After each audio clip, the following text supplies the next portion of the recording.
जब मैं स्कूल में था और किसी गेम में हारने के बाद एंग्री हो जाता था, तो मैं अपने आप से यही कहता था कि एटीट्यूड ही सब कुछ है। हम में से अधिकांश की तरह ही जैसे जैसे मैं बड़ा और समझदार होता गया, मुझे एहसास हुआ कि मैं उस बारे में पूरी तरह से सही था, और मैंने देखना शुरू किया कि कैसे उस लेसन को न केवल खेल बल्कि अनेक गतिविधियों पर भी लागू किया जा सकता है। जीवन के कई पहलुओं में राइट एटीट्यूड रखना महत्वपूर्ण है। यदि आप जॉय, फुलफिलमेंट और सक्सेसफुल जीवन जीना चाहते हैं, तो आपको कुछ बेसिक मानसिकताएं अपनानी होंगी। हमारा एटीट्यूड बहुत महत्वपूर्ण है। हमें अपनी एनर्जी को उन चीज़ों को नियंत्रित करने पर केंद्रित करने की आवश्यकता है जिन्हें हम एक्चुअली किसी तरह, आकार या रूप में कंट्रोल कर सकते हैं, न कि उन चीज़ों के बारे में जो हमारे कंट्रोल से बाहर हैं। और अगर मैं आपको सही बताऊं, तो ऐसी बहुत कम चीज़ें हैं जिन्हें हम जीवन में कंट्रोल कर सकते हैं, लेकिन एक चीज़ जिसे हम हमेशा कंट्रोल कर सकते हैं वो है हमारा एटीट्यूड। और यह करना हमारे लिए बहुत महत्वपूर्ण है, क्योंकि आपका रवैया ही आपके कार्यों को प्रभावित करता है। और हम सभी जानते हैं कि हमारे कार्य ही हैं जो हमारे सक्सेस को निर्धारित करते हैं।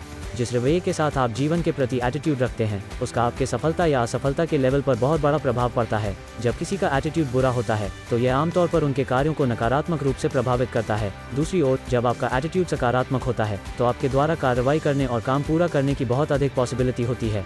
और इतना ही नहीं, सकारात्मक एटीट्यूड का एक अतिरिक्त लाभ यह है कि आप बेहतर रिश्तों को बढ़ावा देने में सक्षम हो जाते हैं। मैंने कभी किसी करोड़पति या अरबपति में नकारात्मक एटीट्यूड नहीं देखा। उनका जीवन के प्रति सकारात्मक एटीट्यूड होता है, जिससे उन्हें अपने पास मौजूद सफलता के लेवल को प्राप्त करने में मदद मिली है। कृतज्ञता के एटीट्यूड को अपनाएं। आज के सोशल मीडिया के माहौल में किसी के लिए बुरा एटीट्यूड अपनाना काफ़ी आसान है, जहां तुलना करना एक आम जाल सा है। किसी को इस बात पे गुस्सा आ सकता है कि उनके पास सोशल मीडिया पर मौजूद लोगों के समान लक नहीं था। वे अपने आप को, अपने भाग्य को नियंत्रित करने और अपने एक्सपेक्टेड परिणामों को पूरा करने में शक्तिहीन समझने लगते हैं। और एक बार जब कोई उस बिंदु पर पहुंच जाता है, तब कार्रवाई असंभव प्रतीत होती है और लोग अपने लक्ष्यों, सपनों या आकांक्षाओं का पीछा करना छोड़ देते हैं।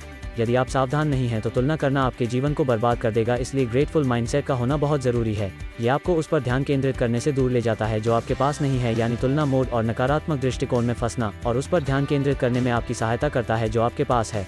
सबसे परिवर्तनकारी चीज़ों में से एक जो आप कर सकते हैं वो है सचेत रूप से अपने जीवन में अधिक कृतज्ञता जोड़ने पर ध्यान केंद्रित करना। इसका आपके जीवन के सभी पहलुओं पर सकारात्मक प्रभाव पड़ेगा।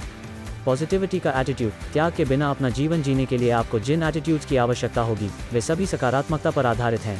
सकारात्मकता का संभावनाओं से सीधा संबंध है। जो लोग नकारात्मक होते हैं, उनकी एक निश्चित मानसिकता होती है और वे जीवन में मौजूद सभी संभावनाओं से परे हो जाते हैं। नकारात्मकता और पीड़ित मानसिकता भी साथ साथ चलती है। इसके विपरीत, जब किसी का एटीट्यूड सकारात्मक होता है, तो उनके भीतर विकास की मानसिकता होने की अधिक संभावना होती है और वे दुनिया में मौजूद सभी चीज़ों के लिए ओपन होते हैं। आपका एटीट्यूड सकारात्मक है या नहीं, यह आपके द्वारा की जाने वाली कार्रवाई को प्रभावित करेगा। जब हम कार्रवाई करते हैं और एक्सपेक्टेड रिजल्ट्स प्राप्त करते हैं, तो हमारी सकारात्मकता और बढ़ती है। Attitude of greatness. एक और चीज़ जिसे आप जीवन में चुन सकते हैं, जिसका आपके जीवन पर लाभकारी प्रभाव पड़ेगा, वह है किसी चीज़ में असाधारण बनना। यदि आप सकारात्मक एटीट्यूड और किसी चीज़ में महान बनने के बीच के रिलेशन को देखते हैं, तो आप पाएंगे कि यह एक दो तरफा संबंध है। किसी चीज़ में महान बनने से आपको आत्मविश्वास में वृद्धि होगी, जिसका सकारात्मक रूप से आपके एटीट्यूड पर प्रभाव पड़ेगा। या इसे यूँ कहें कि आमतौर पर किसी चीज़ में महान बनने के लिए सकारात्मक एटीट्यूड रखना पड़ता है। यहाँ एक बात बताना ज़रूरी है कि आप यह सुनिश्चित करें कि आप जिस चीज़ पर महानता का पीछा कर रहे हैं, कि आप वास्तव में उसका आनंद लेते हैं, अन्यथा आपको वो दो तरफा लाभ नहीं मिलेगा।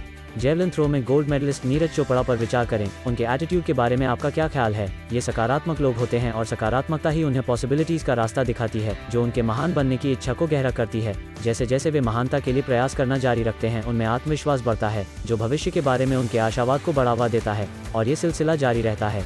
बिलीव मी, आपका एटीट्यूड ही सब कुछ है।